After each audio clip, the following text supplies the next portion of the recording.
Namo बुद्धाय. Way of धम्मा या चॅनलवर मी आपले सहर्ष स्वागत करते आहे. आपण ऐकत आहोत फाहियान यांचा धम्माच्या शोधातील यात्रा. प्राचीन भारतातील सर्वात जुना निपक्ष जमिनी इतिहास जर जाणून घ्यायचा असेल तर आपल्याला भारतीय ग्रंथांची नाही तर विदेशी यात्री यांच्या डायऱ्या वाचाव्या लागतात.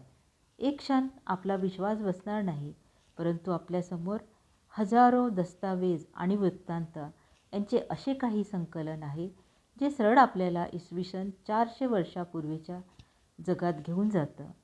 ही कहाणी कुणी राजा, सेनापती या विजेत्याची नाही, तर एक ज्ञान प्राप्त करणाऱ्या भिक्खूची आहे. आणि ते भगवान बुद्धांच्या जन्मभूमीवर येण्याकरिता मृत्यूला समोर जाऊन या भारतात प्रवेश करतात. तर ती आपण कथा ऐकतो आहोत, ती आपण स्टोरी ऐकतो आहोत. गोबी वाळवंटाची कठीण परीक्षा पार करून फाहियान पुढे निघाले. त्यांचा प्रवास आता मध्य आशियातील प्राचीन बौद्ध राज्यांकडे वळला होता. सुमारे 17 दिवसांच्या कठीण वाळवंटी प्रवासानंतर तो शानशान नावाच्या प्रदेशात पोहोचला. फाहियानच्या वर्णनानुसार हा प्रदेश खडतर आणि काहीसा ओसाड होता, पण त्याचवेळी तिथे बौद्ध धम्माची मजबूत उपस्थिती होती. त्याने तेथे हजारो भिक्खू असल्याची नोंद केली. काही काळ तेथे ते थांबल्यानंतर फाहियान पुढे निघाले. अनेक दिवसांच्या कठीण प्रवासानंतर ते खोतान येथे पोहोचले आणि इथे त्यांच्या प्रवासाला एक वेगळंच रूप दिसलं. खोतान एक समृद्ध आणि बौद्ध धम्माने प्रभावित झालेले राज्य होते. फाहियानने येथे असंख्य भिक्खू आणि मोठमोठ्या विहारांची नोंद केली. विशेषतः गोमती विहार त्याला पाहायला मिळाला. त्याच्या वर्णनानुसार येथे सुमारे 3000 ते 4000 भिक्खू होते. भिक्खूंच्या शिस्तबद्ध जीवनाचे त्याने बारकाईने निरीक्षण केले. खोतानमध्ये त्यांनी एक भव्य धार्मिक मिरवणूक पाहिली. बुद्धांच्या प्रतिमेला सजवलेल्या रथातून नगरात नेले जात असायचे.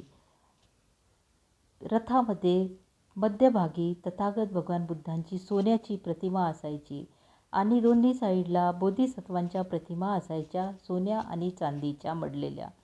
आणि राजा स्वतः आपला मुकुट खाली ठेवून अनवाणी पायांनी रथाचे स्वागत करायला जायचे आणि गावातील सर्व लोक पुष्प वर्षाव करीत असायचे. फाहियानसाठी हे दृश्य अत्यंत महत्त्वाचे होते, कारण तो ज्या बुद्धांच्या विनय आणि धम्माचा शोध घेत होता, तो धम्म चीनपासून हजारो किलोमीटर दूर या प्रदेशामध्येही जिवंत होता. त्याचा प्रवास अजून संपलेला नव्हता. खोताननंतर फाहियान दक्षिण पश्चिमेकडे निघाला. आता त्याच्यासमोर होते उंच पर्वत, अरुंद वाटा आणि थंडी आणि हिमाने झाकलेले पर्वतरांगा. त्याने पुढे स्तेप नावाच्या पर्वतीय प्रदेशाचा उल्लेख केला. त्यानंतर प्रवास करताना ते ओनियन माउंटेन्स म्हणून ओळखल्या जाणाऱ्या पर्वतरांगांमध्ये पोहोचले. फाहियानच्या प्रवासातील हा सर्वात कठीण टप्प्यापैकी एक होता. पर्वतांवर वर्षभर बर्फ असायचं. रस्ता कठीण आणि धोकादायक होता, पण त्या हिमाच्छादित पर्वतरांगांच्या पलीकडे होते उत्तर भारत, ज्या भूमीवर बुद्धांनी पाऊल ठेवले होते, जिथे त्यांनी धम्मचक्र प्रवर्तित केले होते, जिथे त्यांच्या जीवनाशी संबंधित असंख्य पवित्र स्थळे होती. फाहियान त्या भूमीच्या अगदी जवळ पोहोचले होते. अखेर पर्वतरांगा पार करून त्यांनी उत्तर भारतात प्रवेश केला. इथे त्यांना एक भिक्खूंना गमवावे लागले. हा वेळ खूप भावूक होता. फाहियानच्या हृदयातून मनातून खूप अश्रू वाहत होते, दुःख वाहत होते, परंतु काय करणार. मित्राला तिथेच सोडून त्यांना पुढची यात्रा करावी लागली.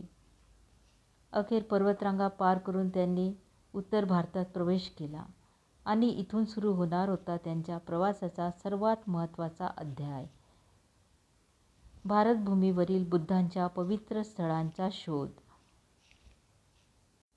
गोबीच्या वाळवंटापासून हिमाच्छादित पर्वतांपर्यंत फाहियानने 1000 किलोमीटरचा प्रवास केला, पण त्याच्या मनातील ध्यास अजूनही तोच होता, विनयपिटकाचा शोध. आता त्यांच्या पायाखाली होती बुद्धांची भूमी भारत.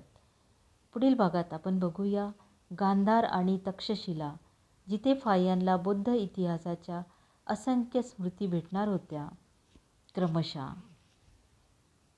तर मित्रांनो, आपल्याला हा भाग कसा वाटला नक्की सांगा. लाईक करा, कॉमेंट करा आणि सबस्क्राईबसुद्धा करा आणि आपल्या मित्रांना शेअर करा.